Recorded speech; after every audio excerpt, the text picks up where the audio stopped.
Looking today at some of the items I've put on my rifles. Most of them swap between all three of them. I've got two rifles out today. Ruger 1022, 22LR, normally shot subsonic, has a 12-inch barrel on it, the magazine, working parts to the rear. My 6.5 by 47 deer rifle, no bolt in it, etc. And the one that's not here is my 178 A.R.M.O.U.R. They're all basically the same configuration, pistol grip-ish, obviously fairly modern plastics and materials. Generally I don't like things that need to rust.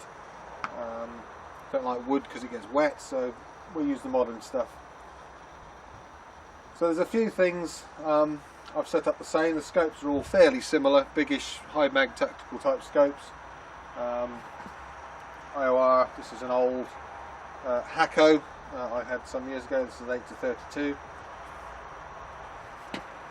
and I've basically kept, as I say, a few of the items the same. I have one sling that I use on all three rifles, and it attaches exactly the same way on all three rifles. I have a couple of bipods, but in general I've got all the bipods can be swapped between.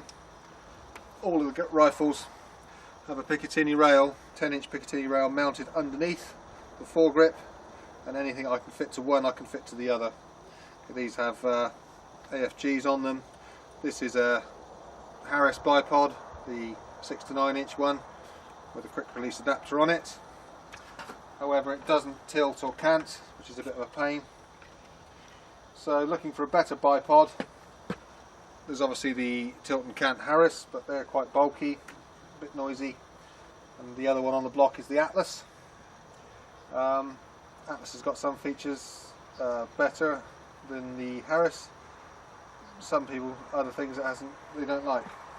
So there's always the two camps. However, this is an Evolution bipod. It seems it's a combination of the Harris and the Atlas. It looks at first glance pretty much like an Atlas until you come to the legs. Most of the Harris people don't like the Atlas because the Harris releases from the bottom, and the Atlas you operate from the top, so it can get a bit confusing. This one operates from the bottom exactly the same as the Harris. Stops on it, it doesn't rotate. It's got cant on it, etc. It's got a lever to tighten that up, which comes as standard. Same levers you have to pay as an extra for the on the Harris. However, where it differs massively from those is the fact that it's modular. Okay, you can take the legs off. This is the short leg, and these leg stubs are carbon fibre, so they're very lightweight. And you can put on some longer legs. Simple as that.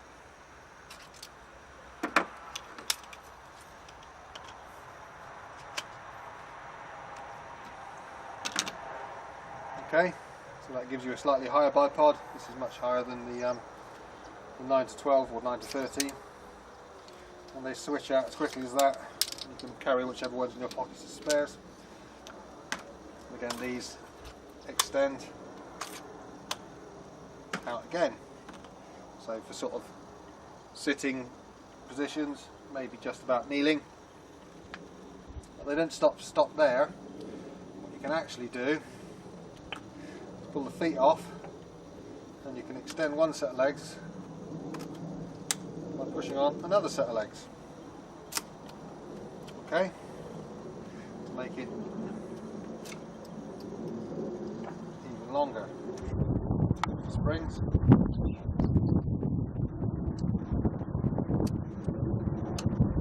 lot easier to do if you're not doing the camera. You can also buy a set of legs which should do this in one go, because obviously every time you put a joint on there's a bit more flop and play. But this gives me all the way from up here all the way back.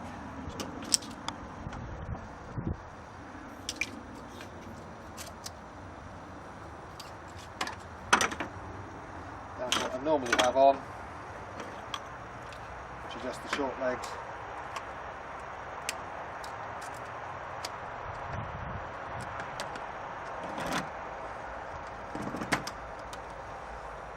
Like that.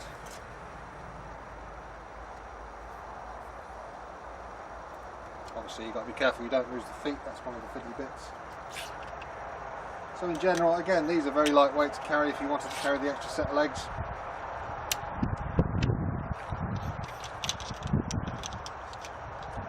They fit quite well in a poacher's pocket at the back.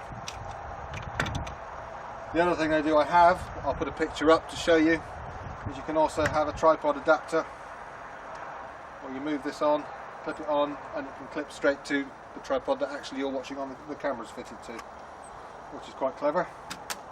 So, a combination of the Atlas and the Harris, it's a top quality job, so it's not a Chinese copy. These are made in America, and a few other innovations as well. I can swap this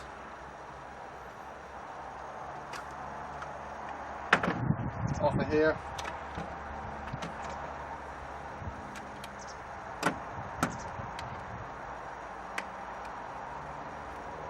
And now fits this rifle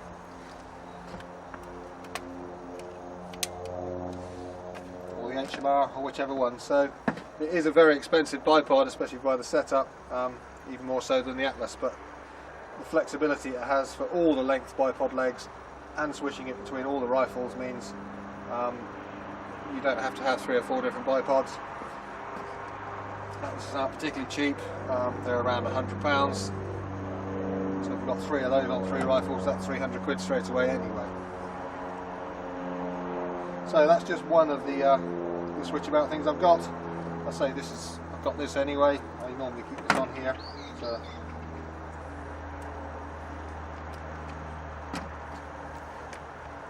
just because I don't like laying rifles flat down.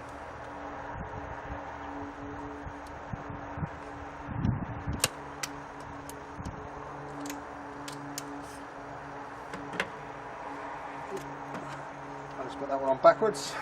There we go.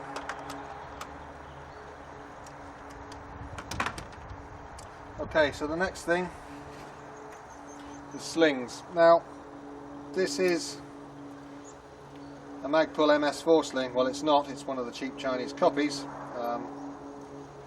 which fixes on to quick release cups. Now, I'm not doing this because I want to be some sort of tier 1 tactical wannabe. It's actually very practical for hunting, as far as I'm concerned anyway. You might not get on with it, but I do. I do quite a lot of night shooting with night vision goggles, etc. And I don't like putting the rifle down, so because again you've got to find it or trip over it, so I like the rifle. This enables me to have the rifle attached to me at all times, even when I'm kneeling down looking at what I've shot. I can switch it between ready to shoot and carry, which is fairly easy, or slung across my back nice and comfortable, because although this is a stalking rifle, it's not particularly lightweight. So basically I've fitted up all my rifles to fit this one sling in exactly the same way.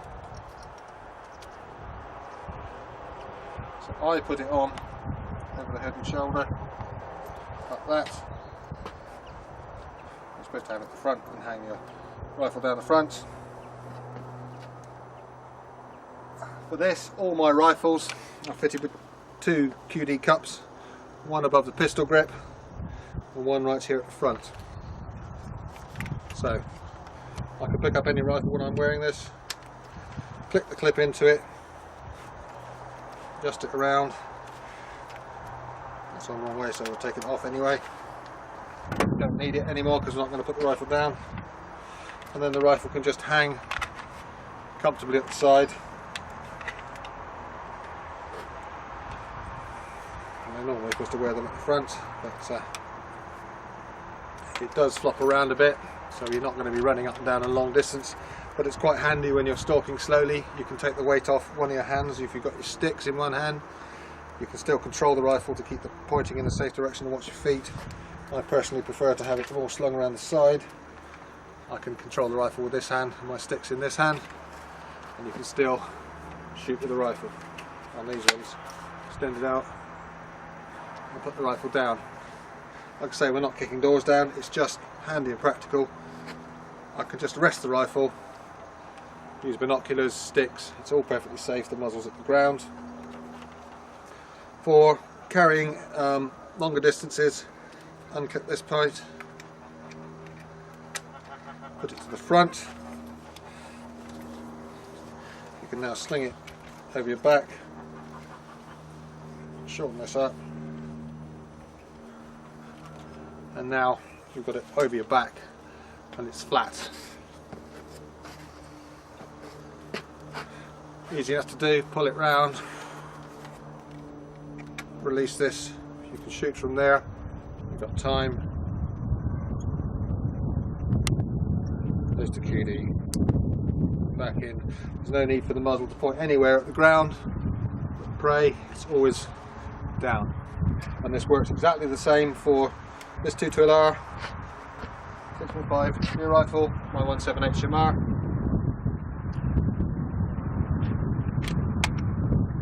Again, I can just take the rifle off, put it in the bag, keep the sling on if necessary.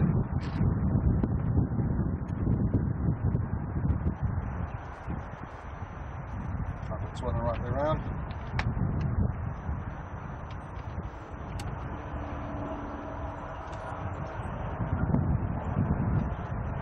Again, same rifle, QD here, one here.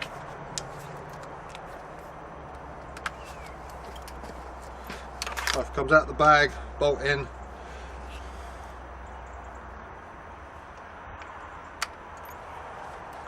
Clip on. And it's perfectly stable there, it's comfortable. Sticks, got your binoculars, I can deal with all those without putting the rifle down. But I still can bring the rifle up if I need to shoot. It's always attached to me, I'm not going to leave it anywhere. As I say again, on this one,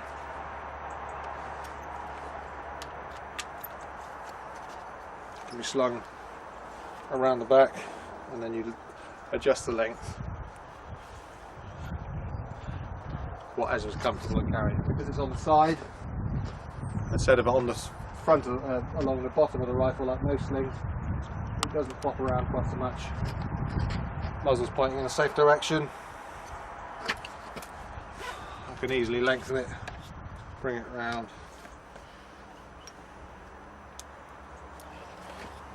For use. So it works for me, I'm quite happy with it. Does everything I need to do, and as I say, I have one sling and one bipod if I want to for all my rifles. I like the Atlas. This bipod's got 45-degree positions forward and back, and it's one leg at a time.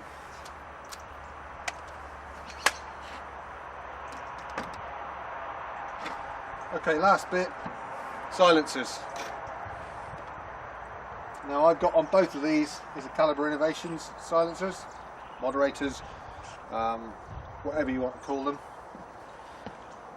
This one's a dedicated rimfire model for the 2.2. They're both reflex moderators, well, technically. This is the A.R.M.O.U.R, very good, efficient on 2.2 and 178 A.R.M.O.U.R. You can unscrew it, clean all the baffles out. It's a one-piece CNC baffle stack. This is their DUCIS full bore moderator. This one is the 30 cal. Fortunately their 2.25 cal doesn't quite fit the 6.5 bullet. This is a modular system, has a titanium set of baffles, has a rear part for the reflex bit that comes down the barrel, has a rubber washer seal which is different. Normally you have to get a bush made up to slightly bigger than the barrel.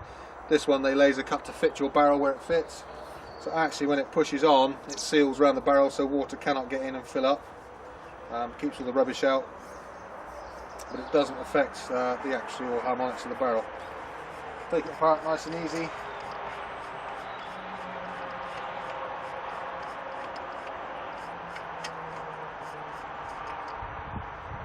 So that's the rear part and the centre bridge, which can be separated.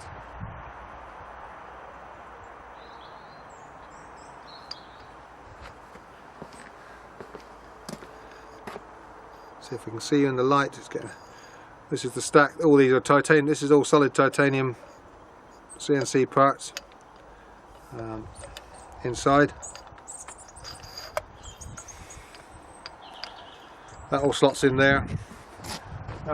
It's modular, like quite a lot of these are, so you can change this bridge in here for a different thread. This is a 14mm thread for my 6.5, but the other thing it can do is change it to an end of barrel. One of these is the same part as the bridge, but without the back part on it. So this one's 14, which will fit on here. This one's 1/2 inch UNF. Everything's nicely marked. We can screw this on here, and now we've got an end of barrel which fits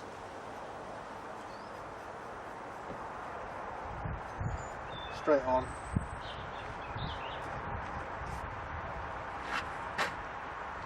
So obviously quite a chunky moderator. This is a 30 calibre full bore moderator, and this is on a 22LR. But again, although these are relatively expensive, the adaptability you've got is enormous, because even with this great big clearance I couldn't get the reflex part down here even if I changed the thread to the correct one. So having end of barrel, over barrel and any thread in either means you really can swap these about.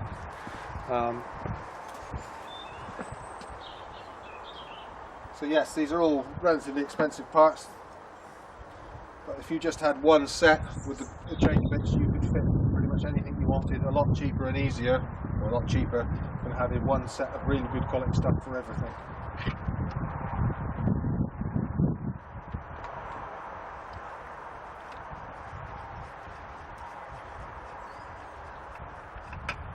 So there we go, straight back to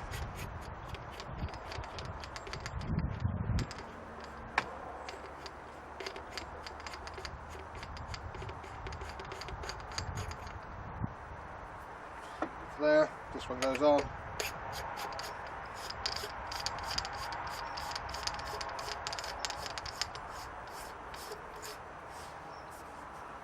And now I've got an end of barrel.